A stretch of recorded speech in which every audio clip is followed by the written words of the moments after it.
السلام علیکم ورحمۃ اللہ وبرکاتہ۔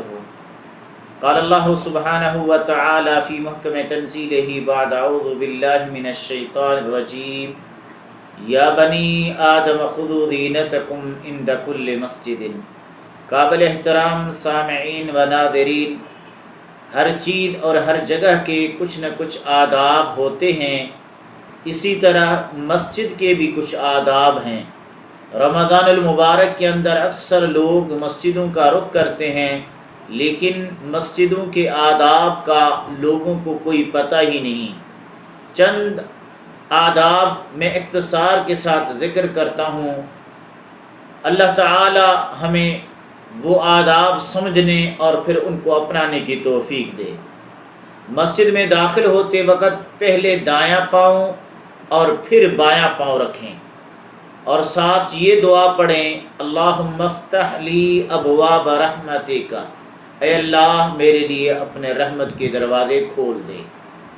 نمبر 2، پاک اور صاف لباس پہن کر اللہ کے گھروں میں آیا کریں۔ پورا گندہ اور ناپاک لباس پہن کر کام کاج کر رہے ہوتے ہیں، جیسا لباس گندہ ہوتا ہے اسی کے ساتھ اللہ کے بارگاہ کے اندر ہم حاضر ہو جاتے ہیں، جبکہ اللہ تبارک و تعالی نے قرآن میں فرمایا خذوا زینتکم عند کل مسجد، کہ ہر مسجد کے اندر زینت کو اختیار کیا کرو۔ آپ آج دیکھیں لوگ دفاتر میں، مراکز میں، فیکٹریوں میں، دکانوں میں، اسکولوں میں، اپنے اپنے شعبوں میں صبح صبح جاتے ہیں، کس طرح نہا دھو کے صاف ستھرے کپڑے پہن کر پھر جاتے ہیں۔ تو اللہ کے بارگاہ کے اندر، ہم مسجدوں کے اندر، اللہ کے گھروں کے اندر جب آئیں تو بالاولا صاف ستھرے لباس کے اندر زیب و زینت کو اختیار کر کے پھر بارگاہ الہی کے اندر آیا کریں۔ ان اللہ جمیل یحب الجمال، اللہ خوبصورت ہے، اللہ خوبصورتی کو پسند کرتا ہے۔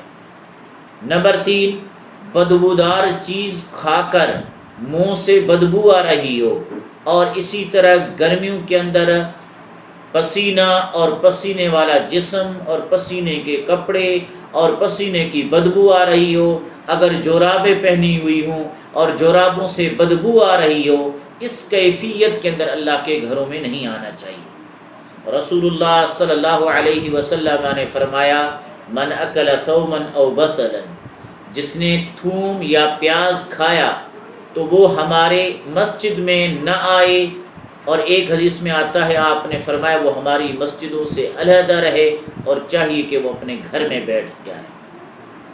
سیدنا عمر بن خطاب رضی اللہ عنہ فرماتے ہیں میں نے رسول اللہ صلی اللہ علیہ وسلم کو دیکھا کہ جب آپ کسی شخص سے پیاز یا تھوم کی بدبو پاتے تھے، آپ حکم دیتے تھے اس کو مسجد سے نکل جانے کا۔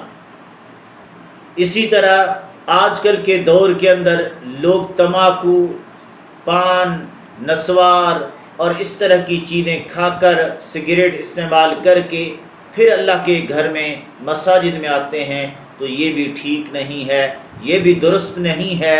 اللہ کے بارگاہ کے اندر جب انسان آتا ہے تو اس کی منہ سے بدبو آ رہی ہوتی ہے، جبکہ وہ اللہ سے سرگوشی کر رہا ہوتا ہے، اللہ کے پاک کلام کو پڑھ رہا ہوتا ہے، فرشتے اس کے ساتھ کھڑے ہوتے ہیں تو ان کو ایذا اور تکلیف ہوتی ہے۔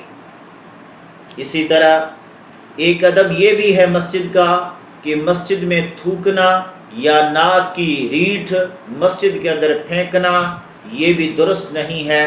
رسول اللہ صلی اللہ علیہ وسلم نے فرمایا عرضت علی اعمال امتی، مجھ پر میری امت کے اعمال پیش کیے گئے، اچھائیاں بھی برائیاں بھی۔ میں نے اپنی امت کے برائی کے اعمال میں سے اس عمل کو بھی پایا جو انسان اپنے ناک میں سے ریٹھ نکال کر مسجد کے اندر پھینک دیتا ہے۔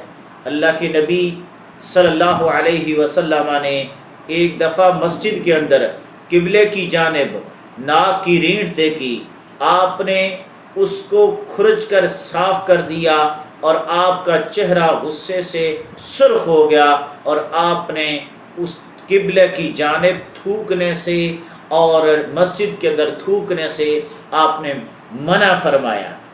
اسی طرح مسجد کو بھی پاک اور صاف رکھنا چاہیے۔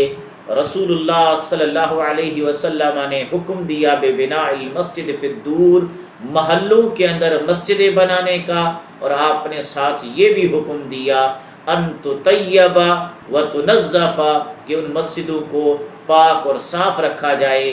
اللہ کے نبی نے اس قدر ترغیب دلائی، حتیٰ کہ اگر ایک بندہ ایک تنکا بھی مسجد سے نکال کر پھینک دیتا ہے اس پر بھی اس کو اجر و ثواب ملتا ہے۔ مسجد میں آئیں تو مسجد میں آنے کے بعد بیٹھنے سے قبل 2 رکعت پڑھیں، یہ مسجد کے آداب میں سے ہے، اور ان 2 رکعتوں کو تحیۃ المسجد کہا جاتا ہے۔ اللہ کے رسول نے فرمایا اذا جاء احدکم المسجد فلا یجلس، جب تم میں سے کوئی مسجد کے اندر آئے تو وہ اس وقت تک نہ بیٹھے جب تک 2 رکعتیں پڑھ نہ لے۔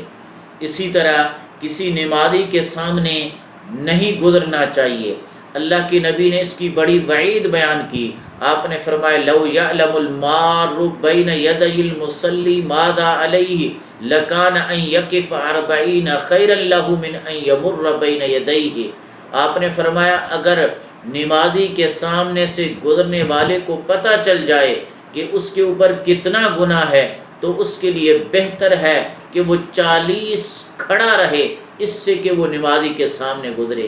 راوی فرماتے ہیں اب مجھے یہ معلوم نہیں کہ اللہ کے نبی نے 40 دن کہا ہے یا 40 مہینے کہے ہیں یا 40 سال کہے ہیں، یعنی اتنی دیر تک اس کا وہاں رکے رہنا یہ اس کے لیے بہتر ہے اس سے کہ وہ نمازی کے سامنے سے گزرے، اور اس کے سامنے سے گزرنے کا جو گناہ ہے وہ بہت بڑا ہے۔